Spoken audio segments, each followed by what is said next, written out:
Demos furniture, the ultimate Onam fest. ആഘോഷിക്കാം ഈ ഓണക്കാലം ഡിമോസിനൊപ്പം. അല്ല, ബിഗ് സീറോ ആണ് അവർ ആ കാര്യത്തിൽ. അതായത് ഇവിടെ നിലവിലുള്ള പൊളിറ്റിക്കൽ സിസ്റ്റത്തിനെ മാറ്റി, കാരണം ജനം ആഗ്രഹിക്കുന്നത് അതാണ്. മനസ്സിലില്ലേ?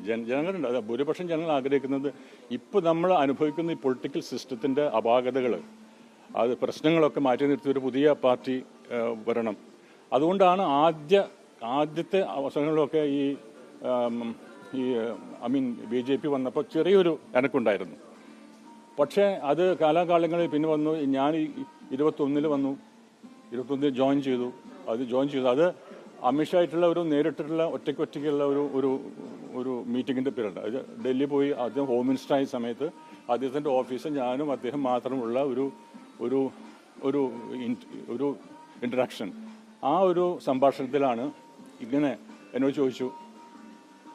അല്ല, അതിനൊരു കാരണമുണ്ട്. ഞാനവിടെ അങ്ങനെയുള്ള ഒരു ആശയം എൻ്റെ മനസ്സിലേക്ക് വരാൻ കാരണം എന്തിനാണ് ഞാൻ കേരള പീപ്പിൾസ് പാർട്ടി പിന്നെ എന്തിനാണ് അങ്ങോട്ട് പോകണമെന്നുള്ള ചോദ്യം വരാം. ആ സമയത്ത് 2021 ഞാൻ 4 മണ്ഡലങ്ങളിൽ മത്സരിക്കാൻ, കേരള പീപ്പിൾസ് പാർട്ടി ഒറ്റയ്ക്ക് മത്സരിക്കാൻ അങ്ങോട്ട് അനൗൺസ് ചെയ്തു. അതിനുശേഷം എനിക്ക് കിട്ടിയ ചില പ്രശ്നങ്ങൾ, ഭീഷണികൾ അല്ലെങ്കിൽ സജഷൻസ് എനിക്ക് വന്നപ്പോഴാണ് എനിക്ക് മനസ്സിലായത് കേരളം മുന്നോട്ട് പോകുന്ന ദിശ ശരിയല്ല, അപകടകരമായ രീതിയിലേക്ക് പോകുന്നു മനസ്സിലായി. അതിൻ്റെ കാരണം ഞാൻ പറയുന്നത് വെച്ചാൽ, ഇപ്പോൾ നമുക്ക് ഇപ്പോഴും അന്നൊക്കെ നമ്മുടെ തീവ്രവാദ, അതായത് രാഷ്ട്രീയവൽക്കരിച്ച തീവ്രവാദം നമ്മുടെ നാട്ടിൽ ഉണ്ടായിരുന്നു അന്ന്.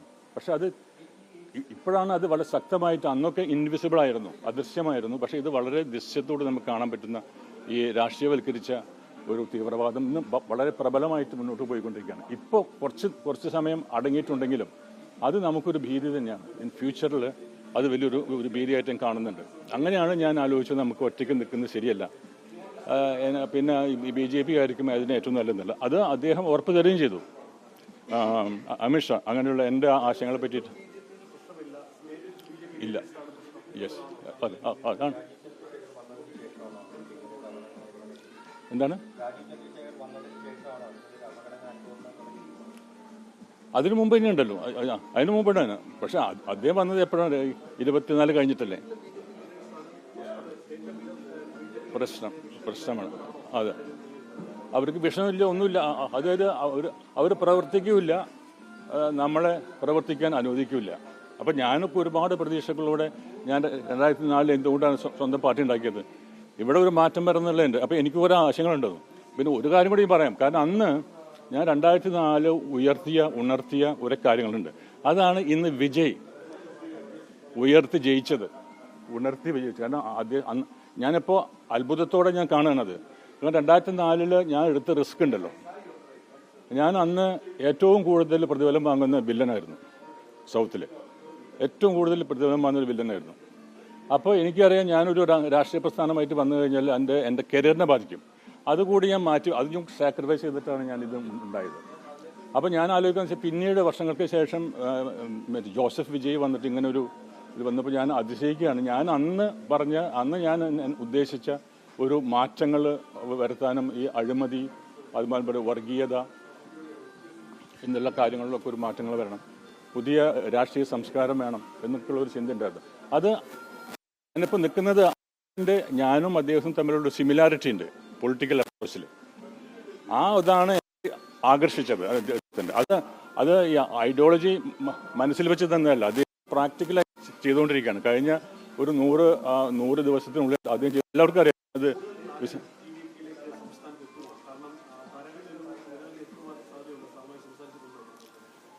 ഞാൻ എൻ്റെ ഒരു പഠനത്തിൽ, എൻ്റെ ഒരു അനുഭവത്തിൽ അങ്ങനെ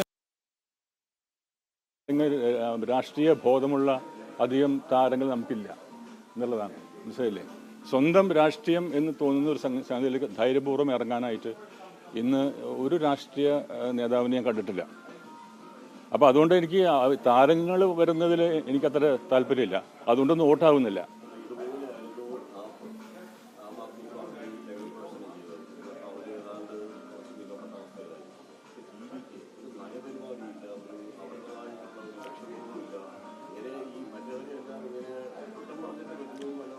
അല്ല അല്ല അതെന്താ അറിയാം,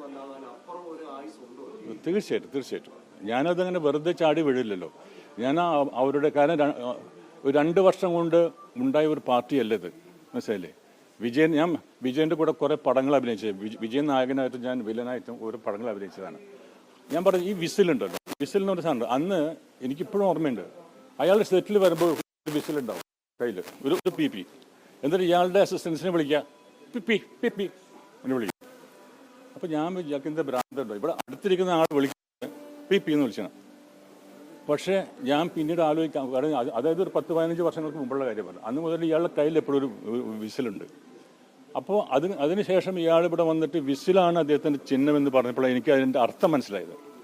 വിസിൽ എന്ന് പറഞ്ഞു കഴിഞ്ഞാൽ വലിയൊരു അതായത് അലർട്ട്നെസ്, കോളിംഗ് ദി അലർട്ട്നെസ്, ഒരു danger, something danger is happening, going to happen എന്നുള്ളതിൻ്റെ ഒരു വിളിയാണ് വിസിൽ എന്ന് പറയുന്നത്. ഇതിൽ തന്നെ അദ്ദേഹത്തിന് ആ ഒരു ബോധം ഉണ്ടായിരിക്കുന്നത്. അപ്പോൾ ഞാൻ പറഞ്ഞ 10-12 വർഷങ്ങൾ അദ്ദേഹം ഇതിനു വേണ്ടി കാത്തിരിക്കുക. അത് മാത്രമല്ല, ഈ 10-12 വർഷത്തിനുള്ളിൽ ഇപ്പോൾ വിജയൻ്റെ എല്ലാ പടങ്ങളെടുത്താലും MGRനെ ഫോളോ ചെയ്യണം. MGRൻ്റെ അതായത് നാട്ടിലെ പ്രശ്നങ്ങൾ എന്തൊക്കെയാണെന്നുള്ളത് മനസ്സിലാക്കിക്കൊണ്ട് ആ പ്രശ്നങ്ങളെ എങ്ങനെ നമുക്ക് കൈകാര്യം ചെയ്യാൻ പറ്റും, സോൾവ് ചെയ്യാൻ പറ്റും എന്നുള്ളതിൻ്റെ അതാണ് വിജയം എടുത്തൊരു ഫോർമുല.